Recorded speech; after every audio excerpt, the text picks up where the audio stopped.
Rav Yitzhak Zilberstein, dans son livre Simcha Babayit, page 295, nous invite à réfléchir sur une des qualités fondamentales, une des midotes des plus nécessaires pour l'équilibre du couple. C'est la savlanout, la patience. La patience, nous dit le Rav, pas seulement envers son conjoint, c'est clair qu'il faut beaucoup de patience pour l'écouter, le conseiller, entendre ses critiques, le supporter, etc.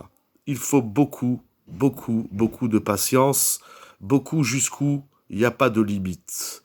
Mais cette patience est d'autant plus nécessaire pour les relations du couple avec les beaux-parents.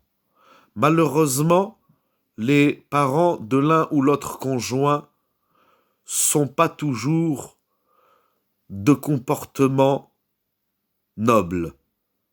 Souvent, un mot de la part du père ou de la mère, de l'épouse vers l'époux ou de l'époux vers l'épouse, sont à même malheureusement de causer des tsunamis dans le shalom bayit. Un peu énervé, un peu dérangé, un peu mal intentionné, quelle que soit la motivation. Mais souvent un mot du beau-père ou de la belle-mère casse tout.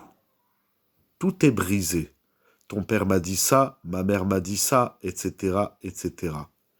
Avoir de la patience envers les discours, les mots des beaux-parents. À cela nous invite Rav Yitzhak Zilberstein. Pour illustrer jusqu'où va la savlanout envers les beaux-parents, il raconte l'histoire d'un couple qui vivait à Yerushalayim, dont Akadosh Baruch Hu a gratifié de 19 enfants, d'une belle famille. Et le Gaon Rav Zilberstein nous assure que le mérite de ce couple est dû au comportement extraordinaire du mari envers sa belle-mère. Voilà que la belle-mère est venue un jour à la maison et elle a tenu des propos dégradants envers son gendre. Extrêmement dégradants. Le gendre, surpris par les mots tenus de sa belle-mère, il ne savait quoi dire. Mais une chose est claire, il a dit « je ne répondrai pas ». Il s'est tu, complètement. Et il est resté insensible à ce que sa belle-mère pouvait tenir comme propos à son égard. Elle a insulté de tous les noms. Et le gendre n'a pas bougé et n'a rien dit. Mais malgré tout, dans son cœur, il était très peiné. Il est parti voir son Rav, le Rav Eliaou Rata, et il lui a dit « Kvod Harav, qu'est-ce que je dois faire? Comment je dois me comporter?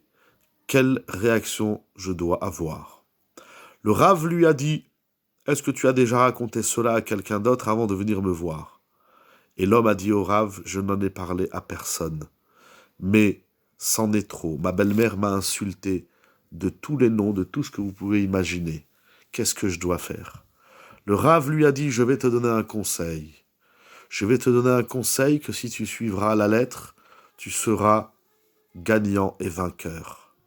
Tu vas faire comme si tout ce que ta belle-mère t'a dit n'était qu'un rêve, comme si tu l'avais vécu dans ton imagination et comme si rien ne s'était produit.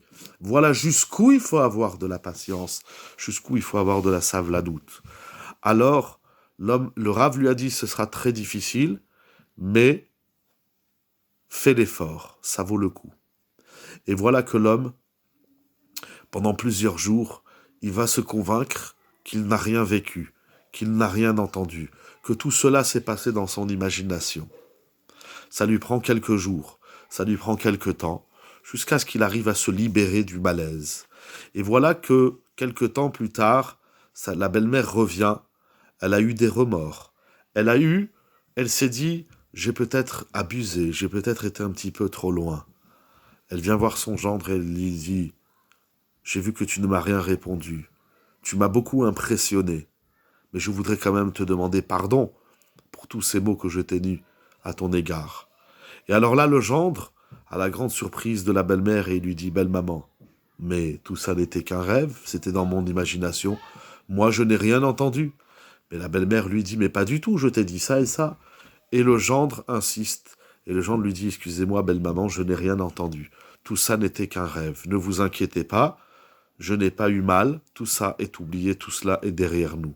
Voilà, nous dit Rav Yitzhak Zilberstein, la patience, c'est pas seulement de ne rien dire, c'est pas seulement de ne pas répondre, ce n'est pas seulement de ne pas rajouter de l'huile sur le feu, ce n'est pas seulement de ne pas rétorquer à l'autre, c'est se taire, mais bien au-delà. C'est d'effacer complètement les choses de son cœur, comme si on n'avait rien vécu. Voilà la surpuissance de la savlanoute dans le couple.